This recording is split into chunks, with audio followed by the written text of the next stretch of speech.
Welcome back to a special edition of NewsNation Prime, the Delphi murders. This investigation into the deaths of Abby Williams and Libby German has gone unsolved for 5 years now. All this time trying to figure out what exactly happened on the bridge that day in Delphi and why. For the top investigator, Indiana State Police Superintendent Doug Carter, it is the case he thinks about constantly. And in his extensive one-on-one sit-down with investigative correspondent Rich McHugh, it is clear he believes they are closer now than ever. Superintendent, thank you for doing this. We're on 5 years now. What does this case mean to you?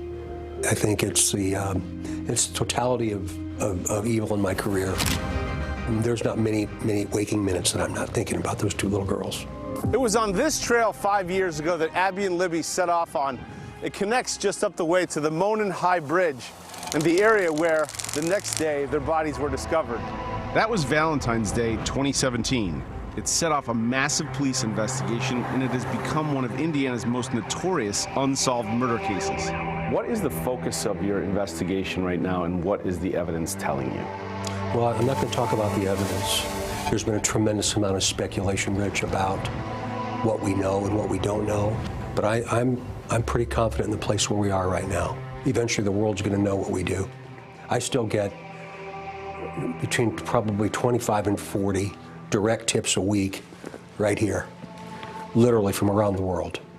You say eventually the world is going to know. Does that mean you are close? I think we're closer every day. We're closer every single day. The tips keep coming. And once that comes in, and once that completes itself, then we're going to have to assign another 60 or 80 detectives to this and go back through every single lead that we've ever gotten. I'm confident that there'll be a successful conclusion for Abby and Libby, for Mike and Becky and Anna, and for that community. I'm confident that there will. Do you have a person or persons of interest, or do you have a suspect? I'm confident that this will come to a conclusion eventually.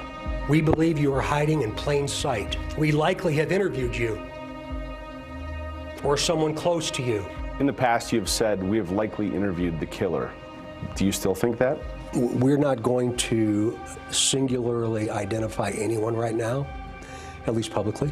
The detectives that have been assigned this, task forces have been assigned this, have talked to hundreds, if not thousands of people.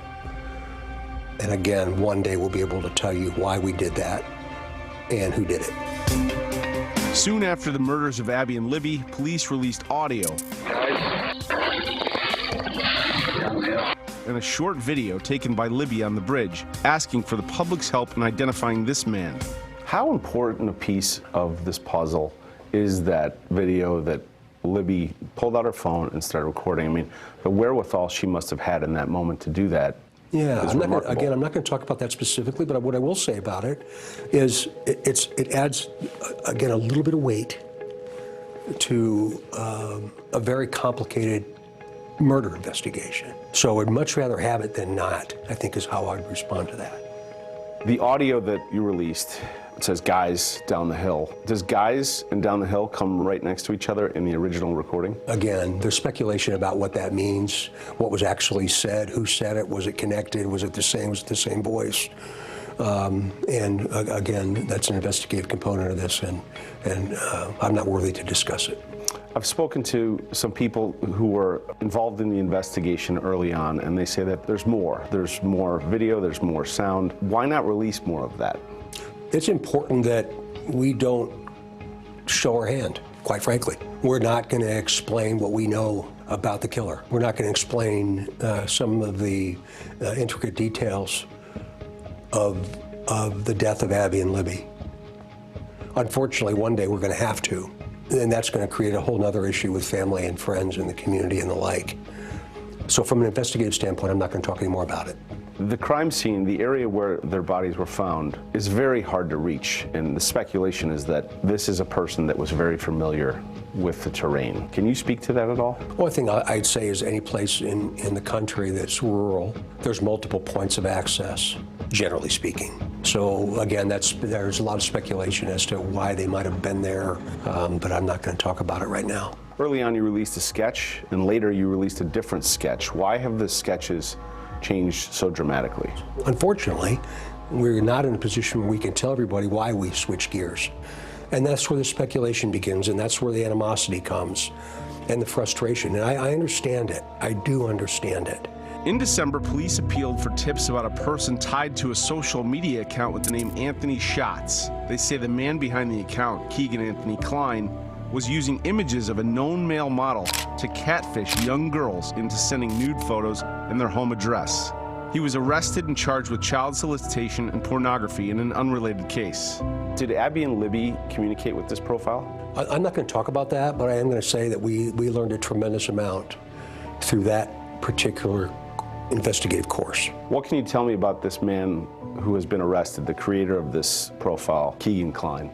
All I can say about Keegan is that entire issue and the entire release has allowed us to glean significant investigative leads. I've seen in press briefings in the past where you've addressed this person or persons directly. Is there anything that you'd like to say to them? They're watching.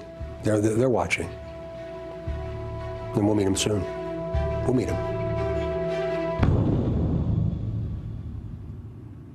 And investigative correspondent Rich McHugh joining us live. Rich, you spoke with both Libby and Abby's families. Did they say if they're afraid? Are they fearful with this killer still out there?